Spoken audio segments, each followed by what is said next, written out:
That has also been answered in this. Thank you. Thank you. Yes, please. Hazur, next questioner is Mr. Nee John from Thornton Heath. Mr. Nee John.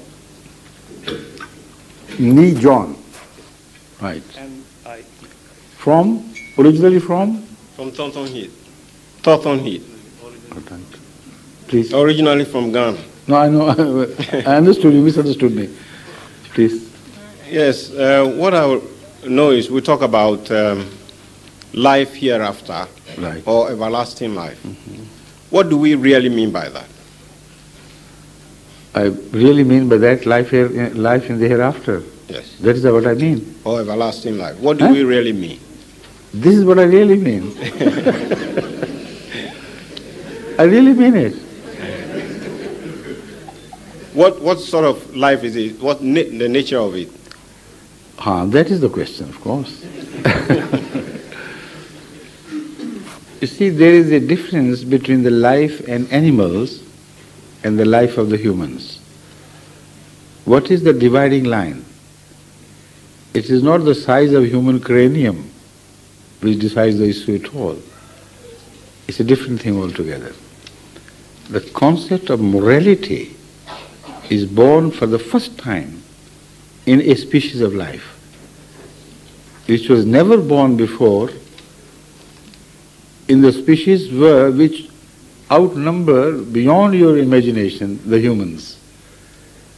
The types of species which are spread all over the world are hundreds of thousands and more, and humans are just one. Yet only humans share the concept of morality, while other animals do not.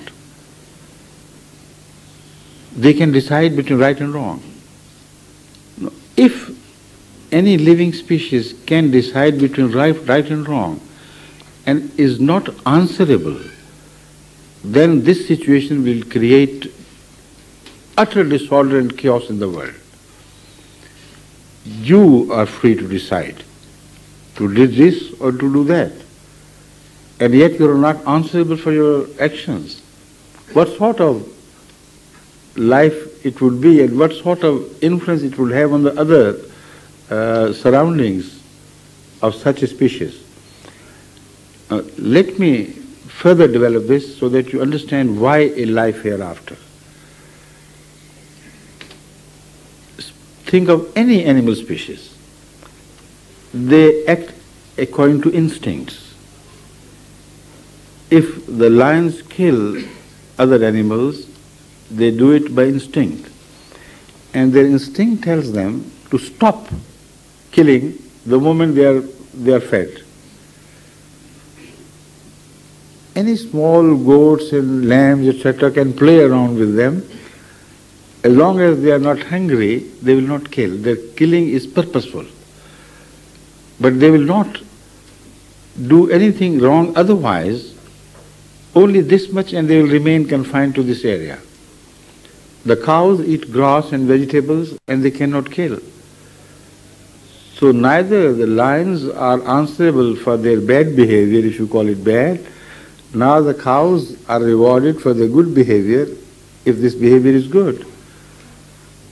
So live according to their instincts and they never step across them. They do not break the laws which are made for them by nature or by God as we believe.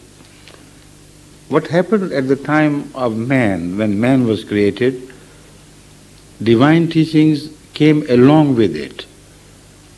That is why all religious books describe the beginning of man as the beginning of their religion, in fact, while in reality they are two different things.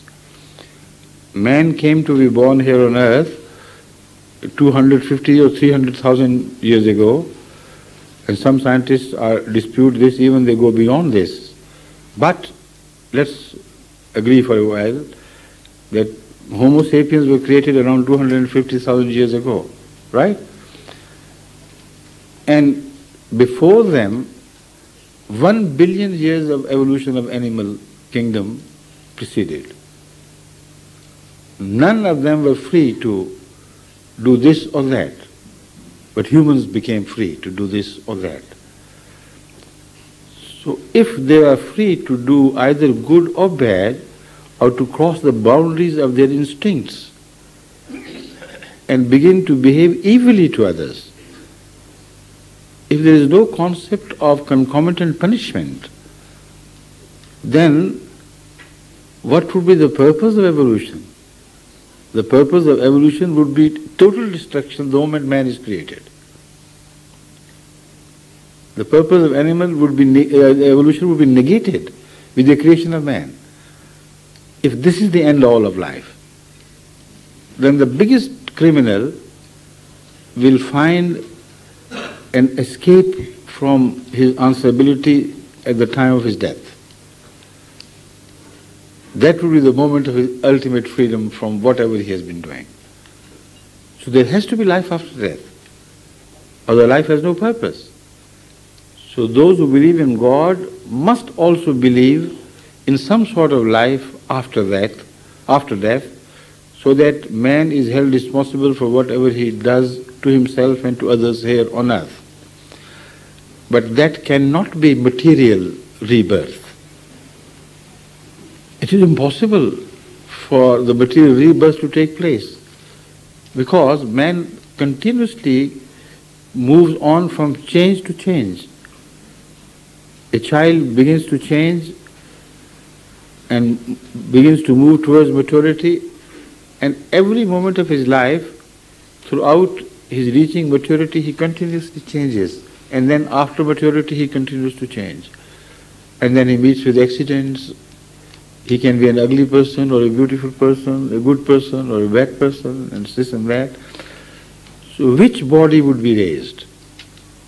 That of a child, or that of an old man with, shall we say, gout or rheumatism, making him absolutely unable to move around, suffering with blindness, suffering with deafness and this and that? Which body would be raised? Evidently one thinks that when you die, you will be raised at that moment. You will be raised in a form which you will possess at the time of death. But most often that is the worst state of your body when you die. So according to Islam, these things are impossible, they are meaningless. Humans will be created again only in spirit. And it is that particular aspect of the life after death which must be brought into the focus of your attention. When we do good deeds, we do create impressions on our soul, as we understand them in religious terminology. But those who deny the existence of God and souls, they too must admit that the personality of man continues to change in accordance with his actions. If there is an evil man, you know him to be evil. His behavior is so different from that of a good person. If there is a liar, you know him to be a liar. If not immediately, after a while, you know that he is a liar. But his true person remains to be a true person. His personality, his behavior is so distinctly different from him, as light is different from darkness. This is the meaning of life after death. Man will create his own hell or heaven. If he is evil, he will give birth to a spirit which is congenitally born ill, which is congenitally ill and born ill as such at the time of its final delivery.